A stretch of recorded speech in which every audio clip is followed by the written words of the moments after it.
سے بیٹھ کر اس صحابی پہ پیغمبر کے پاس نہیں جاتی تھی یہ بتانے کے لیے تم اور ہو یہ اور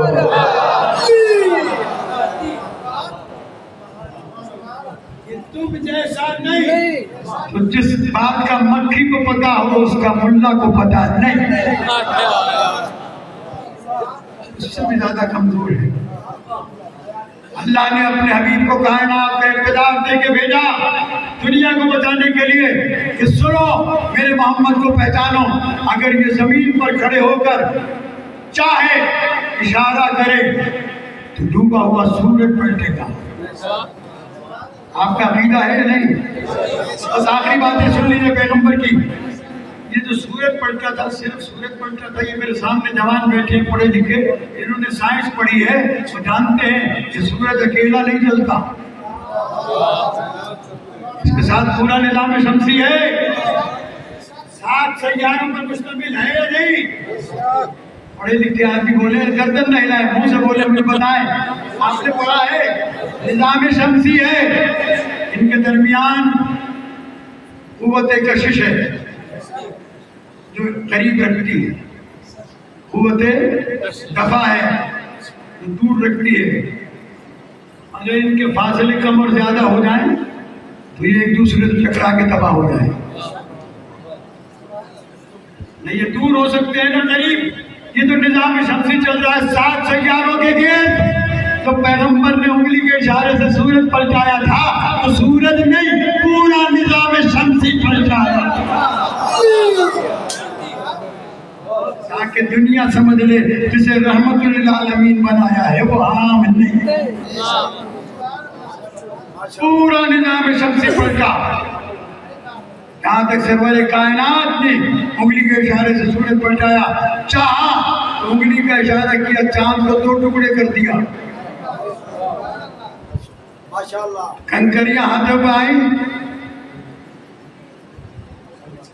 کلمہ پڑھا مولانا میں اس کے خلاف. کنکریوں نے پیغمبر کے ہاتھ پہ کلمہ نہیں پڑھا.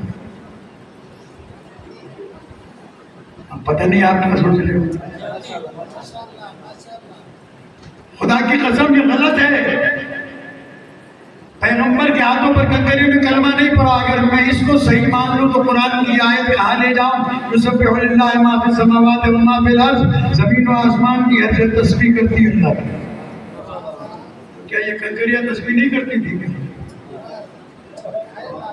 اگر آپ بیٹھے ہوئے ہیں اور حاضر دماغ ہیں تو پھر سن لیں کہ پیغمبر کے ہاتھوں پہ کنکریوں نے کلمہ نہیں پڑھا.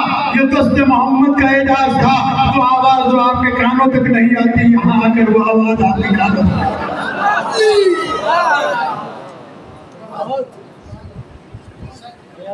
آج تک کوئی ایسی مشین ایجاد ہی نہیں ہوئی جو ان کنکریوں کی آواز آپ تک پہنچا سکے.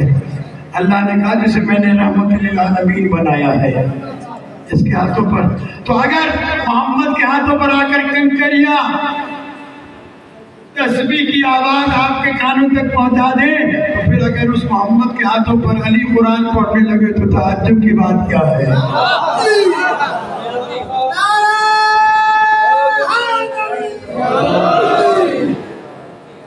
یہ اور بات ہے ہر ایک کی اپنی قسمت ہے. کسی کا پتھر پہ ایمان ہے کسی کا علی پر ایمان ہے. یہ پیغمبر گھر سے باہر نکلے تو سورج سایہ کرے، سورج کے بادل سایہ کرے. بادل کے ٹکڑے کو پتا ہے کب نکلنے والے ہیں. جیسے آپ کو گھر سے نکلنے کے وقت بڑے لوگوں کے ساتھ پروٹوکول کے کار چلتے ہیں، پیغمبر کا کار پیغمبر کے لیے انتظار میں رہتا تھا. ادھر پیغمبر نکلے ادھر بادل آیا. اس کو بھی پتا تھا کس پہ سایہ کرنا ہے، اس کو بھی پتا تھا کس پہ سایہ کرنا ہے. تمہاری نگاہوں میں بے جان ہے لیکن محمد کے اختیار میں ہے، سرور کائنات کے اختیار میں ہے. جہاں تم جا کے زندہ نہیں رہ سکتے اللہ نے اپنے حبیب کو معراج پر بلا کر دکھایا. سارے عالم کی سیر کی، نہ کوئی گیس کا سلنڈر ساتھ میں تھا نہ کوئی آکسیجن ساتھ میں رکھا. عرش تک گئے، عرش معلیٰ تک گئے. فکان قاب قوسین او ادنیٰ. نو پیغمبر کو بخاری سے نہیں قرآن سے سمجھو، پیغمبر کو حدیثوں کی کتابوں سے نہیں، قرآن سے سمجھو۔ قرآن سمجھائے گا کہ پیغمبر کی عظمت کیا ہے۔ میں نے بات کو تمام کر دیا۔ یہ پیغمبر اگر کہیں سے گزرے تو درخت جھک کر سلامی دے، اگر خشک کنویں میں تھوک دے، لعاب دہن ڈالے تو چشمے جاری ہو جائے۔ اور عزیزو، آپ کو اللہ زندگی دے اور آپ جائیں مدینے کی زیارت کے لیے، اور موقع ملے تو بدر کے کنویں پہ جانا جو 1400 سال سے اب تک باقی ہے۔ یہ پیغمبر کا وہ معجزہ ہے جو 1400 سال سے قرآن کے ساتھ ساتھ چل رہا۔ میں بھی اس کی زیارت سے مشرف ہو چکا ہوں۔ میں نے دیکھا کہ کنویں کے اوپر لائن لگی ہوئی ہے، پانی بھر رہے لوگ۔ میں نے پوچھا کہ یہ لوگ خیر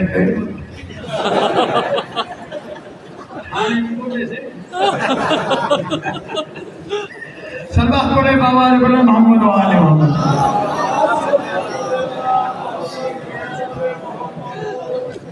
خیر ہمیں اس کی پرواہ نہیں، ماشاءاللہ ماشاءاللہ۔ اگر پیغمبر کی مذہب میں تھانے جائے تو اٹھانے کو تیار۔ عزیزان گرامی، اس کنویں پر میں نے دیکھا رش لگا ہوا، وہاں جانے نہیں دیتے عام طور پر، مجھے کچھ دوست لے گئے تھے۔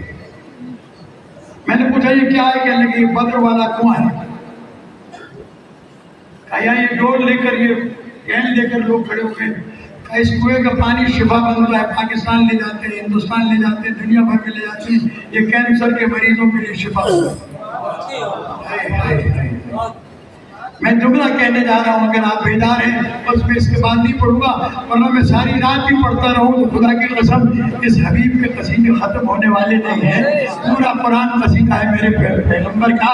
یہ بات سنیے، میں نے پوچھا کہ یہ کون سا کنواں ہے؟ یہ بدر والا کنواں ہے۔ میں نے کہا اس کی خصوصیت کیا ہے؟ کہ یہ وہ کنواں ہے جس میں کافروں نے زہر ملایا تھا کہ مسلمان آ رہے ہیں، پانی پیے گے تو مر جائیں گے، ہمیں جنگ کرنا نہیں پڑے گی۔ اللہ نے اپنے پیغمبر پر وحی کی کہ مسلمانوں سے کہہ دو کہ اس میں سے کوئی پانی نہ پیے جب تک میں اس میں لعاب دہن نہ ڈالتا۔ ملا کو اتنی شرم تو آنی چاہیے، تیرا لعاب دہن، تیرا تھوک جس کنویں میں ڈال دے وہ زہر بنتا ہے، مصطفیٰ جس میں لعاب دہن ڈال دے وہ شفا بنتا ہے۔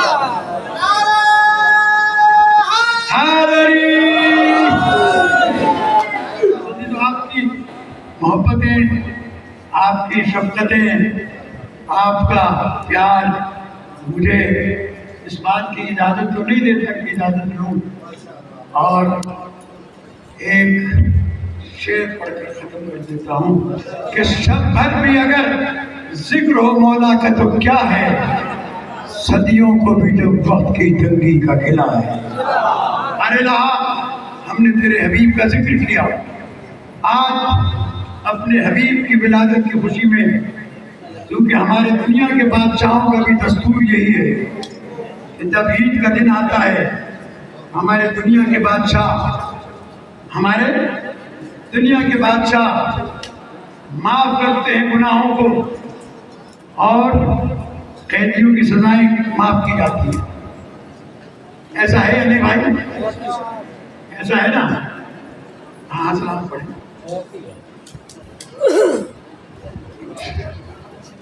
میں تو اس سال آیا نہیں ہو سکتا۔